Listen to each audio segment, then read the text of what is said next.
vamos a terminar con esta maldita casta que nos hunde, que no son solamente los políticos ladrones, también son los empresarios prebendarios, también son los sindicalistas que entregan a sus trabajadores, también son los periodistas ensobrados y también los profesionales, ¿sí?, que venden ciencia a cambio de guita para influenciar la opinión pública. Llámese, no sé, economistas, abogados, encuestadores y demás yerbas que se dedican a operar para mantener este sistema que hunde a la Argentina. Por lo tanto, los invito a una nueva Argentina, la Argentina liberal, que en 35 años va a volver a ser potencia. ¡Viva la libertad, carajo! Muchas gracias.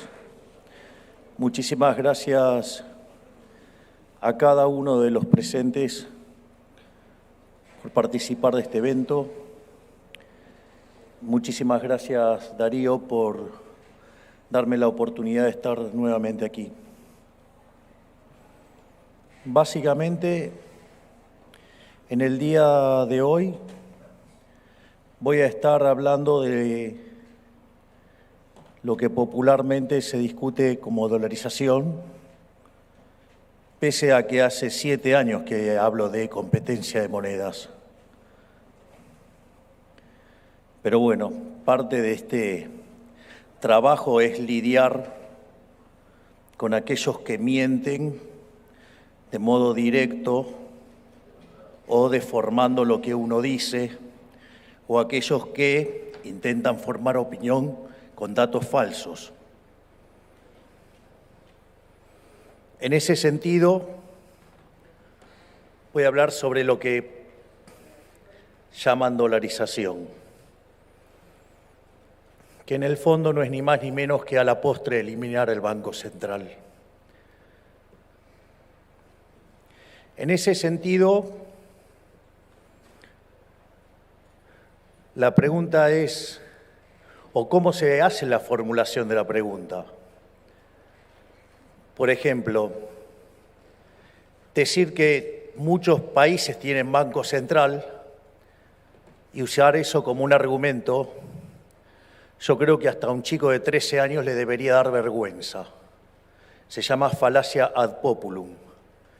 Que los hagan los demás no quiere decir que esté bien. En ese sentido, porque si ese fuera el argumento, en el año 1813, esos mismos hubieran entonces votado en favor de la esclavitud. Y me parece que, independientemente de lo que hacían otros países, la esclavitud está mal. Es decir, yo para ordenar el debate y para desenmascarar a los farsantes mentirosos y que no tienen buenos elementos para fundamentar, que no hacen ni más ni menos que ser cómplice de políticos ladrones. Por lo tanto, la presentación que yo voy a dar tiene 4 fundamentos. Hay un fundamento de índole moral, hay un fundamento de índole técnica, hay un fundamento que tiene que ver con lo instrumental y hay un fundamento de índole política. Respecto a lo que tiene que ver con el fundamento moral, la pregunta que yo me haría primero es, ¿quién de ustedes, de los que están aquí, opinan que robar está bien? Porque esa es la primera pregunta. Es decir, para mí robar está mal. Entonces me gustaría saber si alguien aquí en la sala considera que robar está bien. Porque en el fondo lo que hay que entender es que la inflación es un delito. Hay un libro muy interesante de Ricardo Manuel Rojas que se llama La inflación como delito. Y en ese sentido, yo lo suelo ejemplificar con un caso, que es el hecho de ¿qué pasa si yo en este momento tomara una fotocopiadora y me pongo a fotocopiar billetes e intento intercambiar estos billetes salidos de mi fotocopiadora a cambio de bienes que tengan ustedes en este momento? ¿Quién de ustedes aceptaría eso? Nadie lo aceptaría, porque es una estafa, es decir, los estaría estafando. Ahora, es interesante porque eso mismo es lo que hace el Banco Central. Falsifica billetes para intercambiar sus bienes. ¿Y por qué puede hacerlo el Banco Central? Lo puede hacer porque existe algo que se llama curso forzoso. Es decir, ustedes están obligados a aceptar los pesos. Entonces, en ese sentido también se viola el principio de igualdad ante la ley. ¿Por qué lo pueden hacer los políticos desde el Estado y por qué no lo puede hacer el sector privado? Es decir, justamente eso lo que muestra que algo puede ser legal, pero que es ilegítimo. Y por lo tanto estamos frente a un robo y frente a un trato desigual ante la ley, y que en Argentina nos ha salido bastante caro, porque recordemos que Argentina no es que tiene Banco Central desde siempre. Argentina tiene Banco Central desde el año 1935. Y si ustedes revisan los 50 años previos a la existencia del Banco Central, la inflación en Argentina era del 0,9% anual. Es decir, ni siquiera llegábamos al 1%. Después, cuando creamos el Banco Central, en los primeros 10 años, cuando fue mixto, la inflación promedio fue del 6% anual. Número muy alto para los registros de la época. Después lo nacionalizamos en 1946 y de ahí en adelante nuestra inflación promedio fue del 250%. Le quitamos 13,0 a la moneda, tuvimos 2 hiperinflaciones sin guerra. Una verdadera estafa que terminó con el repudio de la moneda y derivó en el programa de convertibilidad. Programa que a lo largo de su existencia tuvo una inflación promedio del 9% y que se concentró en los primeros 20 meses del programa, y a partir de 1993 Argentina era el país con menos inflación del mundo. Es decir, que cuando le sacamos la navaja al mono asesino, funcionó. Pero claro, no se la habíamos sacado del todo, solamente lo habíamos guardado, se la habíamos dejado lejos de la mano nada más. Y cuando los políticos ladrones se quedaron sin financiamiento, volvieron a recurrir a la máquina. ¿Pero qué dijeron? Lo que dicen siempre, que esta vez será diferente. Siempre dicen lo mismo. Y la realidad es que no fue diferente, porque en los primeros 4 años del régimen K, la inflación promedio estuvo en torno al 10%, durante el segundo periodo del régimen K 20%, en el tercero cerca de 30%, con Macri poco más de 40%, y ahora viaja al 150 anual. Nunca es diferente. Nunca es diferente. En especial porque el Estado es una organización criminal cuya característica es que tiene el monopolio de la fuerza. En ese sentido, el primer argumento en contra del Banco Central no solo es entonces de índole empírica, sino que además, sobre todas las cosas, es moral, porque robar está mal. Obviamente que los políticos siempre tienen un conjunto de delincuentes que, disfrazados de científicos o de gente de conocimiento, mienten en favor de esas atrocidades que ellos proponen. Y eso incluye varios rubros. Y obviamente los economistas no están exentos de eso. Dicho lo importante, porque en el eje central es que robar está mal, y que es más, hasta me cuesta pensar gente en el sector privado aceptando que los delincuentes de los políticos los roben con el impuesto inflacionario. Pero bueno, eso es parte de otra discusión. Eso creo que ya entra en el plano psicológico. Ahora, lo otro importante que tiene que ver con el debate técnico es lo que es el dinero. Una de las cosas que yo descubro es que supuestos economistas con mucha reputación y que supuestamente saben y que supuestamente tienen soluciones, no saben qué es el dinero. Por eso también me tomé un rato para esta charla dedicar a explicar qué es el dinero. Porque si no entendemos de lo que estamos hablando, difícilmente entendamos por qué hay que eliminar el Banco Central. Básicamente, el dinero es lo que se denomina un bien de intercambio indirecto. Originalmente, la sociedad se organizó en forma de trueque. Ahora, el trueque tiene básicamente dos problemas. Uno de los problemas que tiene es lo que se llama la doble coincidencia. Es decir, yo quiero vender mis anteojos y quiero hacerme, no sé, de cuadernos, pero tengo que conseguir a alguien que vende cuadernos y que quiera tener mis anteojos. Eso, digo, es algo bastante complicado.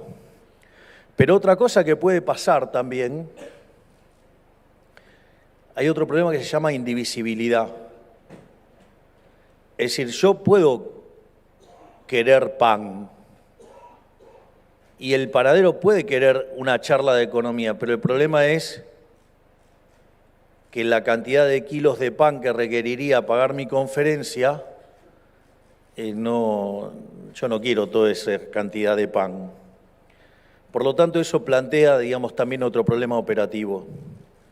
Pero a diferencia de lo que presume un político, que entonces seguramente va a creer que ustedes quedarían inmovilizados frente a esa situación, no, el ser humano le encuentra la vuelta. No necesita el Estado para encontrarle la vuelta. Y efectivamente le encontró la vuelta. Buscaron bienes que sirvieran para intercambiar bienes. ¿Y el primer dinero cuál fue? Cuando el hombre era nómade, el primer dinero fue el ganado, porque de hecho iban con el ganado a todos lados. El ganado hasta se movilizaba solo. En ese sentido, el primer dinero que utilizó el hombre fue el ganado. Entonces compraban y vendían el ganado no solo porque le interesaba para comer, sino que además lo usaban para hacer otros intercambios. Es decir, se usaba de una forma para arbitrar con otros bienes. Ahora, cuando el hombre se volvió sedentario, dejó de ser nómade, ¿cuál es el punto? Pudo cambiar el tipo de dinero. Entonces, una de las cosas que comían mucho los seres humanos, ¿qué era? Pan. Entonces, la moneda natural que surgió a partir de ahí fue el trigo. Y así aparecieron otros tipos de monedas, la sal, el café, el tabaco. Piensen en las películas de cárceles, como por ejemplo los cigarrillos ofician de dinero. Es decir, como verán, todos mecanismos de hacerse de dinero sin que esté el Estado en el medio. Ahora, ¿cuál es el problema con esas características o ese tipo de dineros? Que no cumplían la función de ser reserva de valor. Con el paso del tiempo se deterioraba y por ende no les servía como un mecanismo de mover el consumo a lo largo del tiempo. Entonces, o si lo hacía de manera muy limitada. Entonces había que buscar algo que preservara su valor. Y así es que el hombre evoluciona y encuentra los metales y utiliza la plata para las transacciones chicas y el oro para las transacciones grandes. Ahora, ¿cuál es el problema cuando ustedes entonces ahora iban de un lado al otro queriendo comercializar bienes en distintos lugares? Es que básicamente ustedes iban en una carreta o en lo que fuera y llevaban un cartel que decía ¿qué cosa?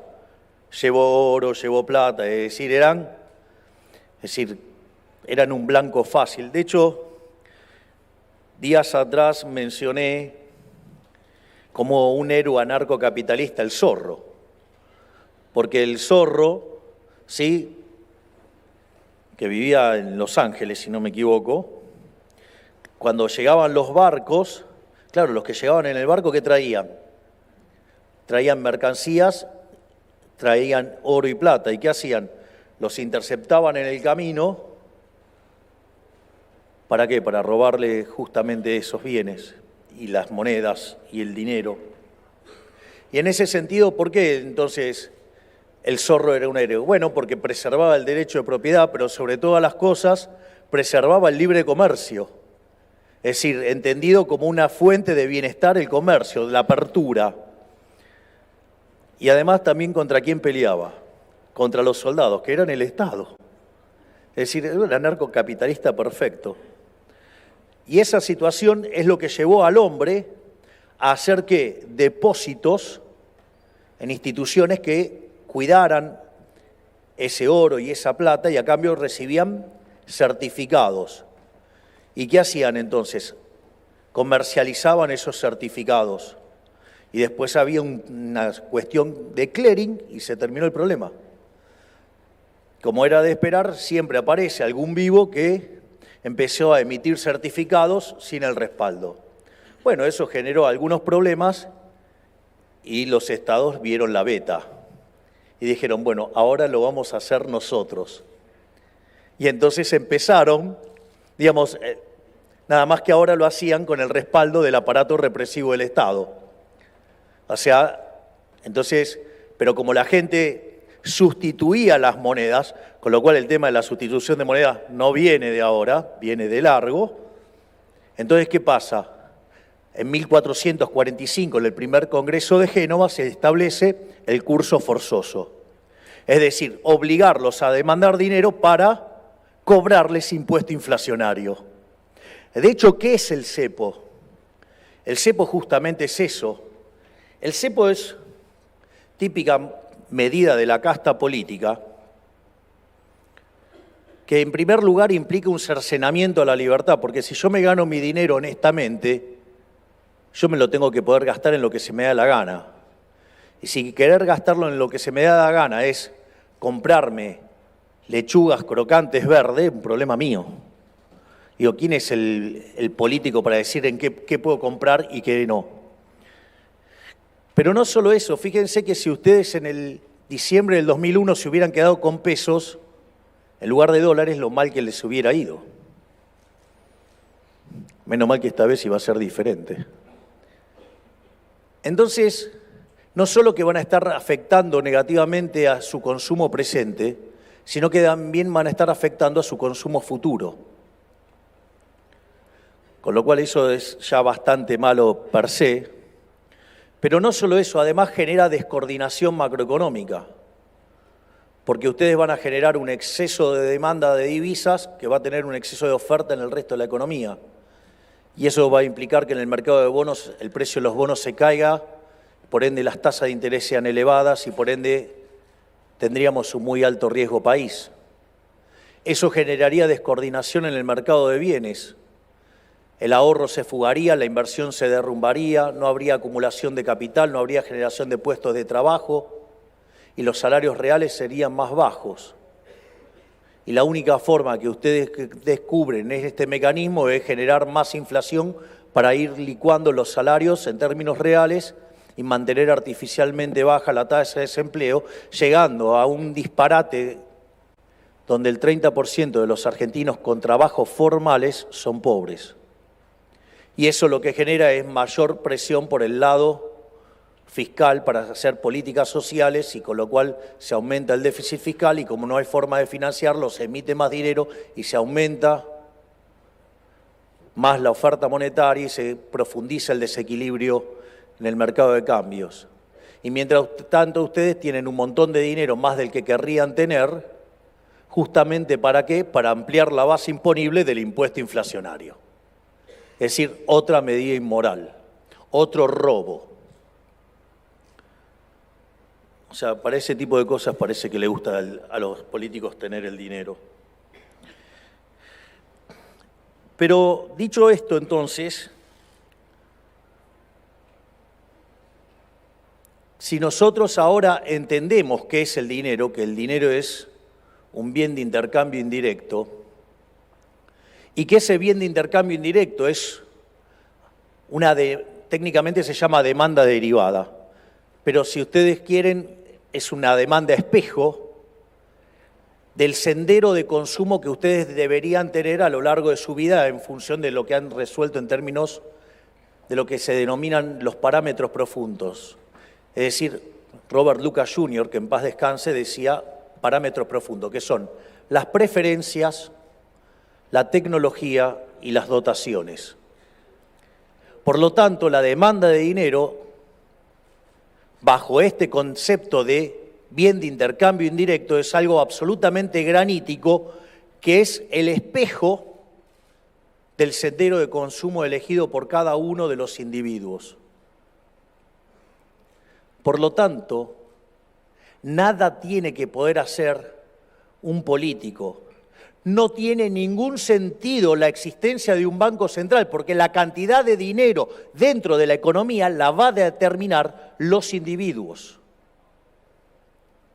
Y si ustedes no creen así,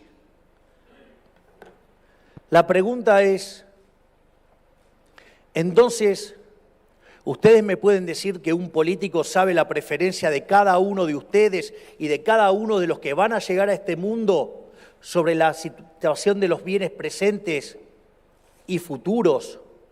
¿Ustedes creen que un político va a poder determinar cuál es la productividad marginal del capital en una economía con una estructura de capital heterogénea, que además va a poder inferir cómo va a ser todo el progreso tecnológico en cada una de las áreas, en cada una de las cosas? Es decir, ellos saben qué cosas se van a inventar, va a conocer esas tasas de depreciación.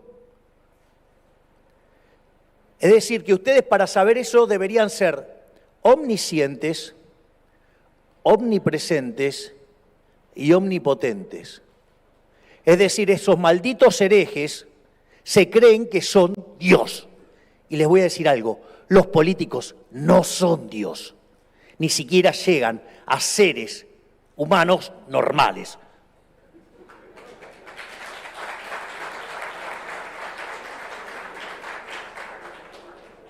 Por lo tanto, en ese contexto,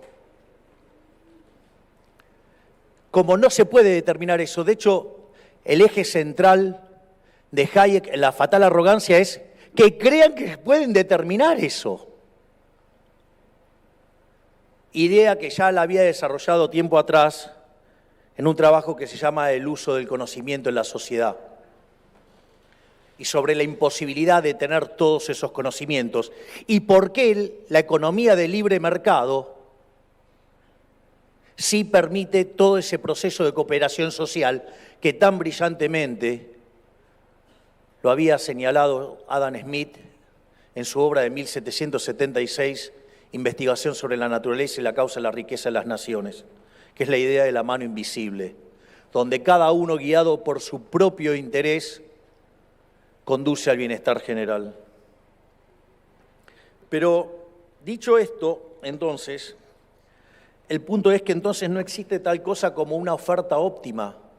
Es decir, el dinero entendido como bien intercambio indirecto está determinado por parámetros que ninguno de nosotros podemos computar, porque es más, hasta ni siquiera nosotros mismos sabemos cuáles van a ser nuestras preferencias en el futuro. Digo, porque si yo me paso el inicio de los 90, digamos, teníamos esos celulares que parecían unos ladrillos y todos creíamos que era la guau tecnología. Y sin embargo hoy, digamos, si alguien le tira eso, se lo revolea por la cabeza. Entonces, para que más o menos uno internalice eso. Y eso quiere decir que entonces, dada la demanda real de dinero, lo único que puede hacer el Banco Central es determinar la escala nominal de la economía, porque quiere decir que los saldos reales están determinados y cuando determine la cantidad de dinero el Banco Central va a salir entonces como consecuencia de ellos el nivel de precios. Y lo único entonces que va a poder hacer es determinar el nivel de precio, al margen que lo único que puede hacer el Banco Central además es hacer daño. Y voy a explicar por qué.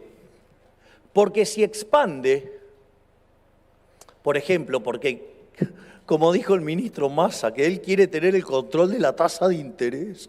Es decir, primero tendría que tener el conocimiento de todas las cosas que dijimos antes, con lo cual es bastante aberrante creer que puede determinar eso.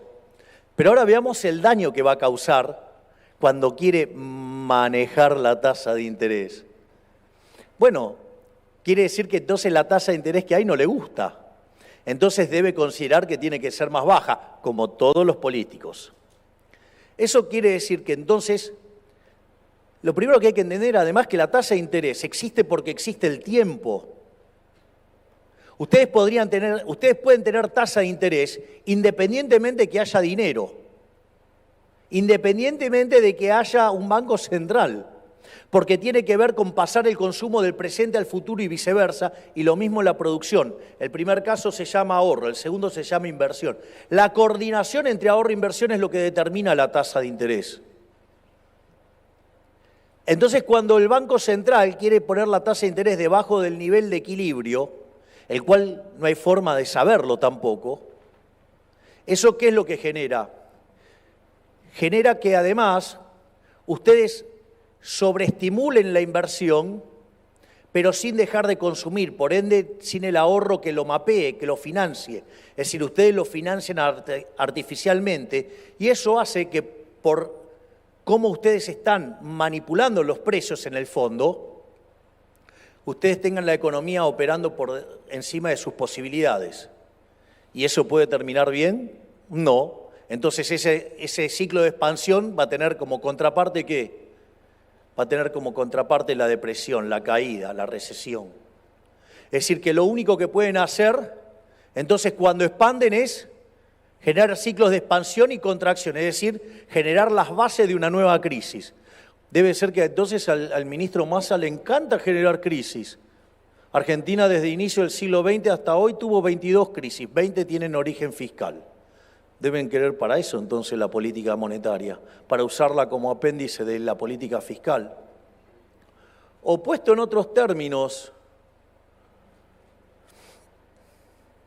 Argentina de los últimos 122 años tuvo déficit fiscal en 112. En el fondo no es ni más ni menos, quieren retener la política monetaria como un instrumento de dominación fiscal sobre la gente de bienes, es decir, sobre ustedes, sobre los que laburan. Dicho esto, por lo tanto, ahora también tenemos claro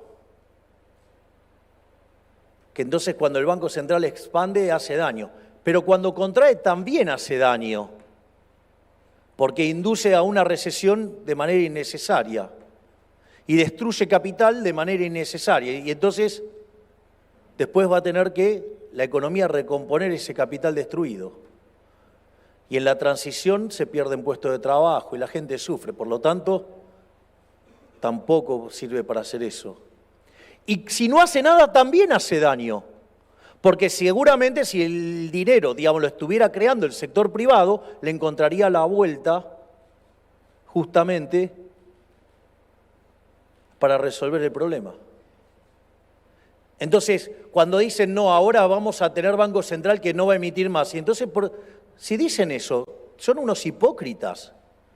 Porque si dicen eso, ¿para qué lo quieren? ¿Por qué no lo cierran entonces? No, vamos a frenar la maquinita. Si vamos a frenar la maquinita, vamos a romperla directamente. Así no la usan más. Entonces también está ahí el riesgo de que la vuelvan a usar. ¿Y saben qué?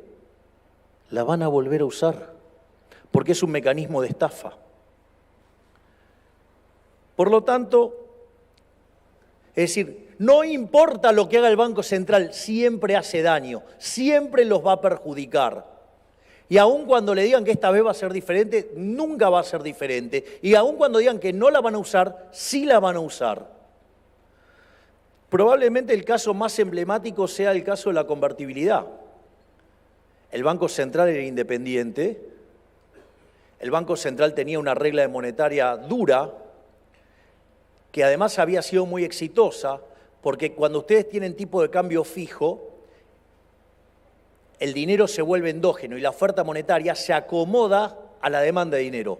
Por eso es que bajan los precios, por eso se termina con la inflación, no como creen los brutos del kirchnerismo que eso deriva de que fijaron el tipo de cambio y tienen esa estupidez de creer que entonces los precios se modifican porque se modifica el tipo de cambio. No, el tipo de cambio es un precio más de la economía. En ese sentido, ese programa además ganaba elecciones, era tremendamente popular.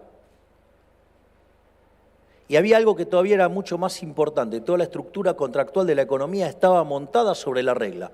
Parecía imposible romperla. Necesitaron gastar más, rompieron la regla, nos arruinaron a todos los argentinos. Por lo tanto, eso del Banco Central Independiente es una quimera. Y si además quiero determinar a un socio, ustedes sabrán entender. Y que me vengan a hablar también de que quieren un Banco Central Independiente, lo que se llevaron puesto a un Banco Central en el 28 de diciembre del 2017. Todos tienen las manos sucias. Algunos con excremento y otros con sangre, y excremento. Los que quieren entender, entienden. Dicho esto, está la faceta de la instrumentación. En el tema de la instrumentación, acá también hay una cuestión bastante interesante. Una de las, perdón que use términos poco amigables, pero no se pueden definir de otra manera. Una de las estupideces más grandes que escuché es que dolarizar conduce a una hiperinflación. Miren que he escuchado un montón de estupideces, pero esa casi como que no estaba dentro del plano de las imaginables. Entonces, yo hago una pregunta, ¿qué es las LELIQs y la base monetaria para el Banco Central? Son un pasivo. Y si ustedes, no sé, piensen en términos de mercado de deuda, si ustedes van a rescatar ¿la deuda vale más o vale menos? La deuda vale más. Si la deuda vale más, quiere decir que esos saldos reales valen más. Eso quiere decir que justamente el nivel de precios asociado a ese rescate es más bajo. Es decir, es todo lo opuesto a una hiperinflación. Y acá tenemos Bruto diciendo, no, eso es una hiperinflación. Una cosa verdaderamente... Justamente nosotros proponemos esto para evitar la hiperinflación. Y nada de... O sea, obviamente que con el siga terminamos mal, ¿no? Pero digo, con la dolarización cobarde, ahí sí acertó una. Que yo prefiero llamar dolarización sangrienta, también terminamos mal. Porque si vamos a tener libre competencia de monedas, entonces no hay cepo. Tampoco debería haber un mercado dual, porque estaríamos violentando la ley del precio único. Y además debería eliminar el curso forzoso, porque entonces, si no, no los estoy haciendo competir lealmente. O es como que le pongan a uno lo hacen correr una carrera y le ponen una mochila de 50 kilos. ¿Qué creen que va a pasar con eso? Va a haber un cambio de portafolio y lo que va a hacer es caer la demanda de dinero y eso va a derivar en una hiperinflación. Y claramente vamos a terminar dolarizados, pero vamos a terminar dolarizados mandando al 80% de los argentinos a la pobreza. Y esos impresentables me vienen a correr a mí con la inflación y con la hiperinflación y que no se puede hacer. Yo no tengo la culpa que sean tan brutos que no saben de equilibrio general, que no saben de equilibrio general de stocks, que no saben de moneda, que no saben qué es el dinero y que además tampoco saben evaluar un activo financiero. Porque el caso del Banco Central es justamente evaluar el caso de una reestructuración, con lo cual tampoco saben de opciones reales. Es decir, están bastante flojitos de conocimiento y se ponen a opinar de cosas que directamente no entienden. Me olvidaba, en el medio, digamos, el análisis de por qué no es posible la hiperinflación en la dolarización implica también saber de matemáticas, que es una condición de transversalidad, que parece que tampoco lo saben. Dicho sea esto de paso, entonces nos enfrentamos ahora entonces a mirar el balance del Banco Central. Y en ese contexto lo que tenemos es que del lado del pasivo tenemos la base monetaria y las LELIQs. Si ustedes miran ese pasivo a lo largo de los últimos 2 años, ustedes van a ver que fluctúa en el rango de los 30.000 a 40.000 millones de dólares. Es decir, cuando que se empieza a pasar de los 40.000 millones de dólares, ustedes se encuentran con que termina saltando el tipo de cambio. Y cuando está más cerca de los 30.000, digamos, tiene el gobierno aire para darle un poco de rosca a la política monetaria. En ese sentido, hoy, digamos, el balance está en torno a los 35.000 millones de dólares. Pero nosotros solemos hacer la cuenta como si fuera el peor de los casos, que es 40.000 millones de dólares, donde tendríamos 10.000 millones de dólares de base monetaria y 30.000 de LELIQs. Y lo que uno tiene que conseguir es rescatar 40.000 millones de dólares. Y cuando rescatamos los 40.000 millones de dólares, terminamos con el problema de la inflación en la Argentina. Entonces la pregunta es, ¿cómo nos hacemos de los 40.000 millones de dólares? Y ahí concretamente nosotros tenemos 5 alternativas. Es decir, este miércoles que pasó, digamos, me hice de una alternativa nueva. Pero lo esencial es entender cómo funciona el mecanismo. Si ustedes se fijan, otro error grosero que cometen los economistas es trabajar con el concepto de reservas internacionales netas. El concepto de reservas internacionales netas aparece porque originalmente lo que fijaba el fondo en los programas era la política monetaria, que hacían con los agregados monetarios, y la política fiscal. Y ustedes, digamos, los gobiernos se le escapaban ¿por qué lado? Por el lado del sector externo. O sea, ustedes, por ejemplo, podrían tener tipo de cambio fijo, estar financiando el déficit fiscal con emisión monetaria y quizás después los agregados monetarios no le crecían. ¿Por qué? Porque estaban perdiendo las reservas por el lado del Banco Central. Entonces, ¿qué es lo que incorpora, digamos, en los análisis el fondo? Y metas también en reservas internacionales netas para ver si la política monetaria y fiscal no se le está escapando por otro lado.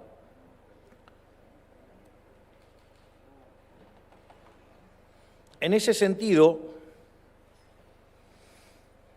cuando miramos el ejercicio de liquidación del Banco Central, no se tiene que mirar en términos de reservas internacionales netas, porque a nosotros no nos interesa chequear per se la consistencia con la política monetaria y con la política fiscal, porque vamos a terminar con la política monetaria. Entonces, ¿qué es lo que sucede? Ustedes tienen que mirar qué tienen de reservas y qué tienen para liquidar adentro del Banco Central. Y entonces ahí ustedes se van a encontrar con la posición de oro, se van a encontrar con la posición del BIS, se van a encontrar con la composición de DEX, se van a encontrar con la posición de CEDESA. Cuando ustedes sacan la cuenta, en todo eso más o menos tienen cerca de 10.000 millones de dólares. Es decir, tendrían los elementos como para poder rescatar la base monetaria. Que ahí también hay distintas formas de hacer el rescate. Una forma de hacer el rescate es como intentó hacer Ecuador. Ecuador les exigió a los ecuatorianos que a los 3 meses cambiaran todos los sucres por dólares. Y hay un problema de índole operativa, no lo pudieron hacer. Es decir, piensen que en Argentina, por ejemplo, el billete más grande son menos de $3. Entonces, tenemos un problema operativo de los billetes físicos. En Ecuador después lo trataron de pasar a los 6 meses y después sí lo pudieron hacer a los 9 meses. En el caso de El Salvador fue distinto, le dejaron la opción a las personas que cambiaran los colones cuando quisieran, y en ese sentido tardaron 24 meses. Lo que nosotros estamos pensando es, ir por una solución como la de El Salvador y que cuando se cubren 2/3 de la base monetaria es una suerte de referéndum y ahí automáticamente decidimos dolarizar. Por lo tanto, digamos, cualquiera de las estupideces que dicen en términos de tiempo, que nosotros dijimos un determinado tiempo, es falso. Porque lo va a determinar la gente. Cuanto más rápido quieran los dólares, más rápido se hace. Cuanto menos rápido, es decir, va todo a depender de la velocidad a la cual se decide cambiar ese dinero. Aquí hay un punto adicional y que lo voy a señalar de manera explícita. Así, si tenían alguna duda del desprecio que siento por el Estado y los políticos, ahora les va a quedar más claro. ¿Se puede hacer más rápido? Sí, se puede hacer más rápido.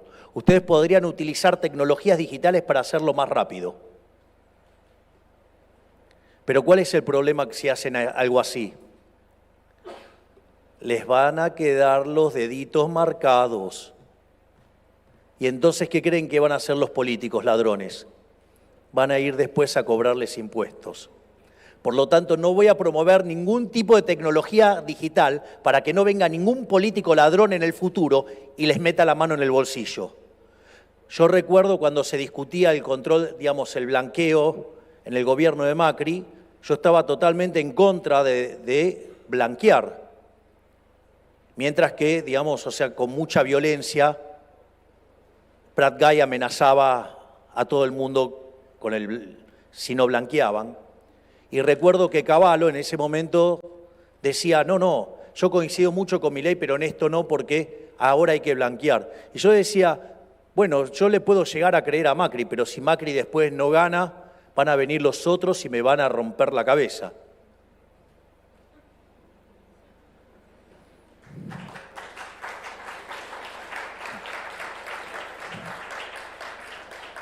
Por lo tanto, digamos, cuando nosotros dolaricemos, ustedes van a poder sacar todos los dólares del colchón libremente y los van a poder usar con total libertad, porque ustedes tuvieron que meter los dólares en el colchón, porque los delincuentes de los políticos los querían robar con el impuesto inflacionario. Y lo único que hicieron fue defenderse de esos chorros.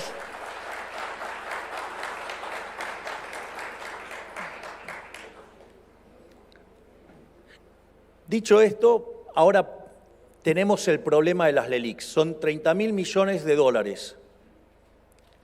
¿Y qué nos queda ahora dentro del activo del Banco Central? Básicamente lo que tenemos son títulos públicos por el equivalente de 120.000 millones de dólares. Eso quiere decir que si los títulos cotizaran a 25%, tendríamos los dólares para rescatar las LELIQs. Hoy los títulos cotizan a 30, por lo tanto, efectivamente, tenemos los dólares para poder dolarizar. Es decir, podemos dolarizar. Efectivamente, podemos dolarizar. Ahora bien, ¿cuál es el punto central con esto? El punto central con esto es que la ganancia de capital que se va a generar es enorme, porque si yo entro a 25 y me voy a 100, voy a tener un número importante, voy a multiplicar por 4. Si multiplico por 4 me dice una ganancia del 300%. Eso lo que está diciendo es que estamos dejando mucha plata en la mesa. Entonces, por ejemplo, hay opciones como la que desarrolla Emilio Campo, que permite un upside, supongamos de 25 a 50, pero de 50 a 100 vuelve a quedar en manos del Estado, porque si entonces esos 120.000 millones quedan al 50, puedo rescatar deuda, puedo matar deuda por 60.000 millones de dólares. Por lo tanto, ahora la deuda no va a ser 400.000 millones de dólares, sino que va a ser 340.000. Es decir, con lo cual la operación, en ese caso, permite además bajar la deuda. Porque dicho sea de paso, el acreedor más importante de la Argentina es el propio Banco Central. No es la única forma de hacerla. Yo acabo de darle 2 formas de hacerlas. Hay más formas de hacerlas. Yo, por ejemplo, podría decir, bueno, ¿cuánto es? Yo podría tomar un título en dólares, podría canjearlo por esas LELIQs y por el otro lado, con los 120.000 millones, yo daría cobertura para tener un seguro.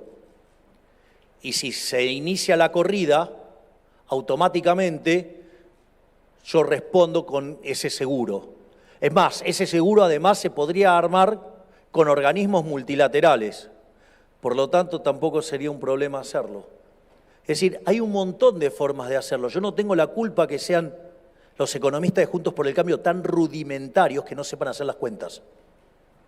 Yo no tengo la culpa que sean tan ignorantes en términos financieros. Y obviamente que tienen además sus socios en los periodistas ensobrados, sí, en el C5N amarillo, diciendo cualquier tipo de disparate. Por si no se entendió, La Nación Más. Y La Nación. Digo, claros medios que operan directamente para una fuerza política. Por lo tanto, digamos, hay distintas formas de hacerlo. Es decir, pero lo más importante es tener la voluntad de hacerlo. Ahora, ¿cuáles serían las consecuencias de esto? Mire, cuando ustedes van y hablan con cualquier inversor internacional, lo primero que le van a decir es que el problema más grande, el riesgo más grande en Argentina, ¿cuál es? El riesgo moneda. Es decir, el día que ustedes eliminaron el Banco Central, el riesgo moneda se terminó. Se terminó el control de capitales. Y vamos a dejar organizada la economía para que sea una economía libre, para que no se pueda meter el Estado en el medio. Así como estoy pensando en dejar los mecanismos armados para que ustedes puedan sacar todo su dinero de cualquier lado sin que los puedan controlar, eso les va a permitir entrar y salir con su dinero todas las veces que quieran. Se acabó de que los políticos tengan que estar mirando qué hacen ustedes con su dinero bien habido. Porque si en el fondo el problema son ellos, que son los chorros, no la gente honesta. Pero claro, acá está todo invertido. Por eso son tan zafaronianos. Porque ¿cuál es el problema del zafaronismo? Invierte el lugar, ¿no? Es decir, las víctimas pasan a ser los victimarios y viceversa. Es como, digamos, los honestos ahora son los delincuentes.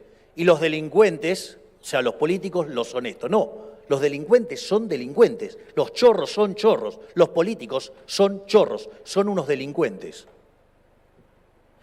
Y en ese sentido,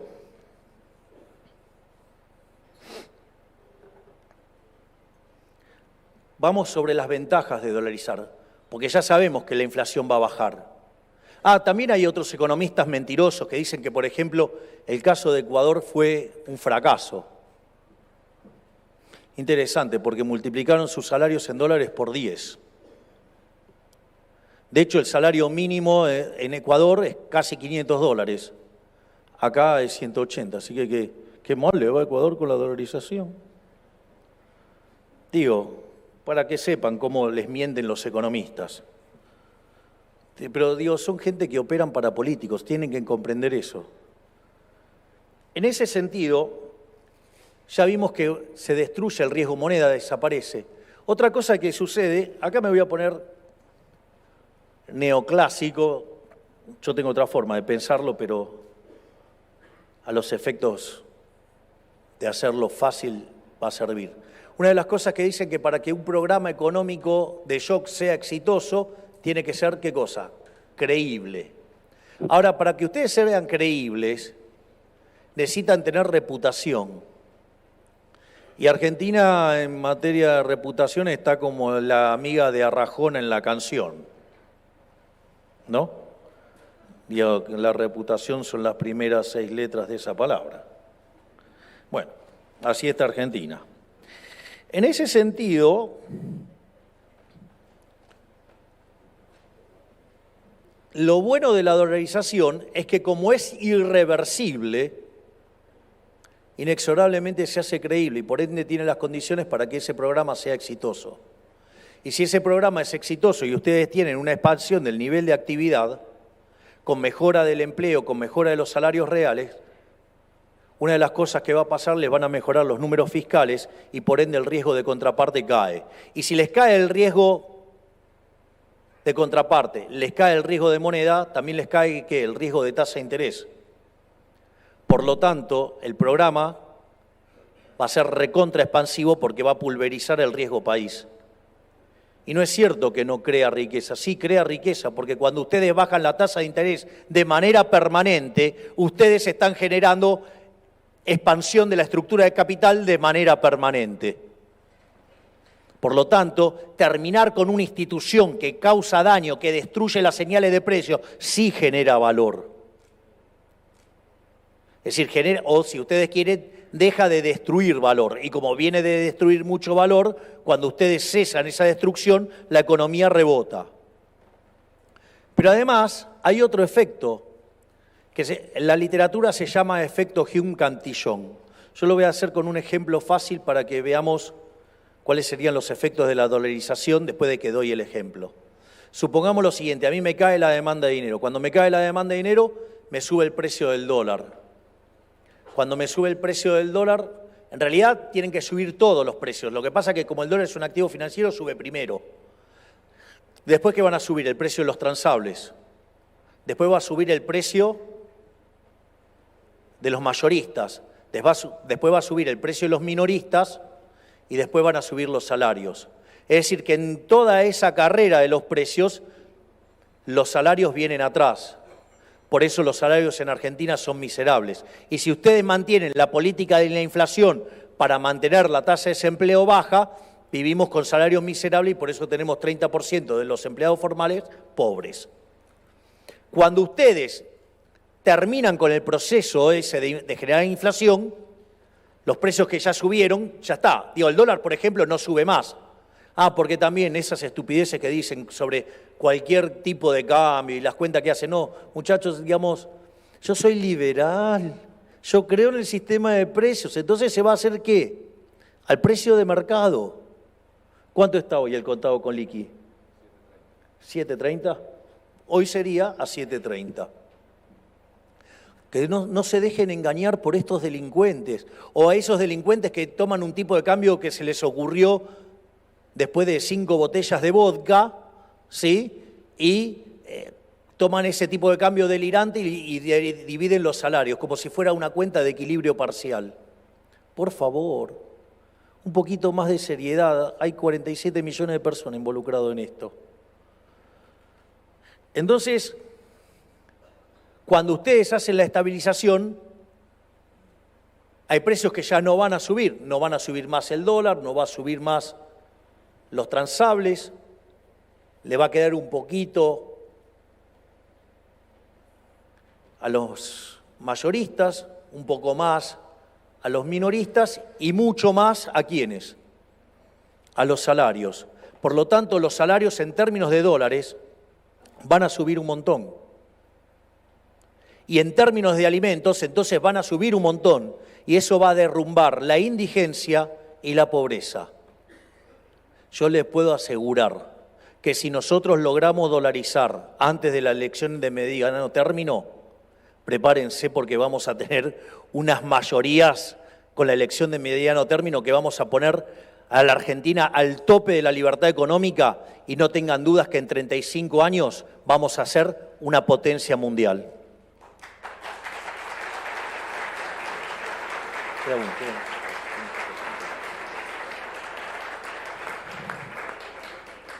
Por lo tanto,